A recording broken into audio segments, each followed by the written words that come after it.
আমি কি কইছি যে সব শাশুড়িরা খারাপ? যারা বুদ্ধিমান শাশুড়ি হেরা খারাপ না, হেরা ঠিকই ভালো।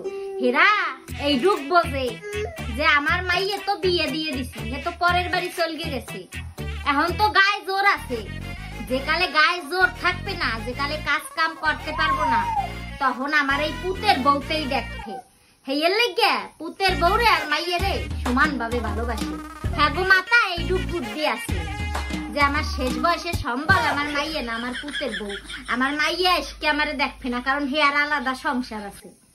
এই কারণে বুদ্ধিমতী শাশুড়িরা মাইয়ের মতোই পুতের বউকে ভালোবাসে। এইটা দিয়ে মানে আমার টাক দিও না বাবা। ভালো ছেলে না তুমি, ভালো ছেলেরা মায়েরে মারে না, মায়েরে ভালোবাসে। আর বুদ্ধিমান শাশুড়ি হওয়া কি ব্যাপার? আপনি পুতের বউরে মনের তা ভালো না থাকলে উপর দিয়ে তো ভালো থাকতে পারেন। উপর দিয়ে বৌমার প্রশংসায় পঞ্চমুখ থাকতেন, বৌমার সামনে খালি বৌমার প্রশংসা হরতেই থাকবেন, হরতেই থাকবেন। বৌমা না থাকলে বৌমার বদনাম কবেন।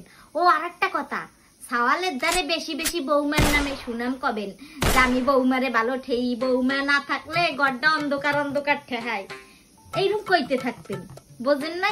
হ্যাঁ, সাওয়ালও ভাববে যে আমার মায়ে আমার বউরে অনেক ভালোবাসে, বৌমায়ও খুশি হবে। পিস দিয়ে আপনি যেরকম খায়। যারা বুদ্ধিমান শাশুড়ি হেরা পুতের বল লাগে ঝগড়া হারে না, হেরা পুতের বল লাগে উপর দিয়ে বাপ রাহি।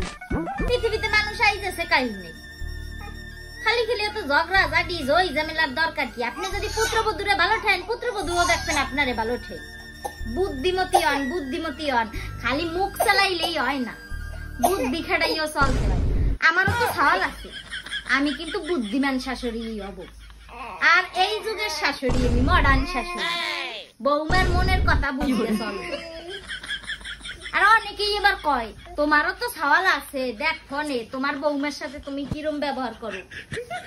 বাবারে শুনতে দুর্গে টানিস না, একটু আসতে থাম। আমি বুদ্ধিমান শাশুড়ি হব, আমার লাগে আমার পুতের বউ লাগে অত জ্ঞানজাম লাগবে না। আমি যে জ্বালা খাইছি সে জ্বালা আমি আমার পুতের বউরে দেব না, আমি হের কষ্ট বুঝবো।